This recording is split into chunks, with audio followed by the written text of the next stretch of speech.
우리가 강아지에게 사랑을 전하는 방법이라고 하면 흔히 간식이나 산책을 먼저 떠올리게 됩니다. 저도 예전에는 그렇게 생각했습니다. 하루 2번 산책을 시켜주면 그것이 강아지에게 하루 중 가장 큰 행복일 거라고 믿었습니다. 그런데 어느 날 조용히 제 옆에 앉아있는 강아지를 바라보다 강아지가 진짜 원하는 건 주인과 함께 있는 순간이라는 걸 깨달았습니다. 생각해보니 저는 바쁜 하루 속에서 무엇을 해줬는가에만 집중했지 어떻게 함께 했는가라는 본질은 놓치고 있었습니다. 그래서 오늘은 산책보다도 강아지가 훨씬 더 좋아하는 작지만 소중한 10가지 사랑의 순간을 전하는 방법에 대해 알아보려 합니다. 첫 번째는 아무것도 하지 않고 함께 있기입니다. 많은 강아지들이 활동적인 놀이보다도 조용한 동행을 더 좋아합니다. 아무 말 없이 아무 행동 없이 그저 옆에 앉아있는 것만으로도 강아지는 따뜻한 체온을 느끼며 지금 이 순간 내가 사랑받고 있구나 하고 마음 깊이 느끼는 것입니다. 우리에게는 별것 아닐지 몰라도 강아지에게는 세상에서 가장 편안한 선물인 것입니다. 두 번째는 마음을 들어주기입니다. 강아지는 항상 무언가를 말하려고 합니다. 천천히 흔드는 꼬리, 조용한 한숨, 때로는 돌아서는 작은 몸짓까지 모두가 이야기입니다. 우리는 그것을 문제 행동이라고 오해할 때가 많지만 잠시 멈추어 진심으로 그 시선을 따라가 주기만 해도 강아지는 위로와 안심을 얻는 것입니다. 말을 하지 못하더라도 마음을 들어주는 것만으로 강아지에게 이야기를 듣고 있다라는 깊은 사랑을 전할 수 있는 것입니다. 세 번째는 마음을 담은 손길입니다. 무심히 쓰다듬는 것과 진심을 담아 천천히 귀나 등을 어루만지는 것은 전혀 다르게 전해집니다. 강아지는 우리의 손끝에서 모든 진동을 느낄 수 있는 존재입니다.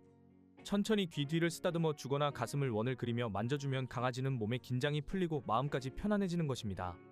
이것은 단순한 애정 표현이 아니라 강아지의 몸과 마음을 치유하는 특별한 시간인 것입니다. 네 번째는 작은 선택을 허락해 주는 것입니다. 강아지는 하루 대부분을 명령 속에서 지냅니다. 앉아, 기다려, 이리 와 같은 말들 속에서 자율성은 거의 없습니다. 하지만 가끔은 작은 자유를 허락해주면 강아지는 눈에 띄게 기뻐합니다. 산책할 때 가고 싶은 방향을 고르게 하거나 집에서 놀 장난감을 직접 고르게 하면 그 자체가 큰 즐거움이 되는 것입니다. 이 작은 선택권은 강아지의 자존감을 지켜주는 중요한 사랑의 표현이 되는 것입니다. 다섯 번째는 따뜻한 눈빛입니다. 강아지는 보호자의 시선에 아주 민감합니다. 무심한 눈빛은 불안을 주지만 따뜻한 눈빛은 안정감을 주는 것입니다. 강아지가 바라볼 때 잠시 멈추어 천천히 눈을 맞추어 주고 부드럽게 웃어주면 그 몇 초가 강아지에게는 세상에서 가장 긴 포옹처럼 느껴지는 것입니다. 그 순간 보호자와 강아지 모두에게 사랑의 호르몬이 흘러나오니 그것은 단순한 시선 교환이 아니라 마음의 연결이 되는 것입니다. 여섯 번째는 나만의 역할을 만들어주는 것입니다. 강아지들은 단순히 귀여움만 받고 싶어하는 존재가 아니라 쓸모있는 존재로 인정받고 싶어합니다. 신문이나 슬리퍼를 가져오게 하거나 작은 인형을 물고 다니게 하는 것만으로도 강아지는 자신이 집안에서 특별한 역할을 한다는 자부심을 느낍니다. 그 순간 강아지는 작은 행복을 누릴 수 있는 것입니다. 일곱 번째는 쉴 수 있는 피난처입니다. 집이 항상 편안한 공간일 수만은 없습니다. 갑작스러운 소음이나 낯선 손님, 혹은 우리의 스트레스까지 고스란히 전해지면 강아지도 지치게 됩니다. 이럴 때 조용한 구석에 포근한 담요와 보호자의 향기가 밴 공간이 있다면 강아지는 다시 숨을 고르고 세상을 마주할 힘을 얻게 되는 것입니다.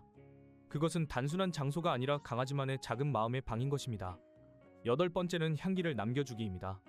보호자가 집을 비운 동안 강아지는 가장 그리워하는 것이 바로 냄새입니다. 입던 티셔츠 하나만 두어도 나는 혼자가 아니구나 하고 안심할 수 있습니다. 강아지의 후각은 우리와 비교할 수 없을 만큼 예민하기 때문에 보호자의 향기는 그 어떤 장난감이나 간식보다도 큰 위로가 되는 것입니다. 아홉 번째는 감정을 먼저 돌보기입니다. 강아지는 보호자의 마음을 그대로 받아들이는 거울 같은 존재입니다. 보호자가 불안하면 강아지도 불안해지고 보호자가 평온하면 강아지도 함께 안심하는 것입니다. 그래서 집에 들어와 강아지를 맞이하기 전에 잠시 호흡을 고르고 미소 지으며 마음을 정리하면 강아지는 그 평온한 기운을 똑같이 느끼고 행복해지는 것입니다. 열 번째는 사랑의 루틴 만들기입니다. 강아지는 변화보다 반복에서 편안함을 찾습니다.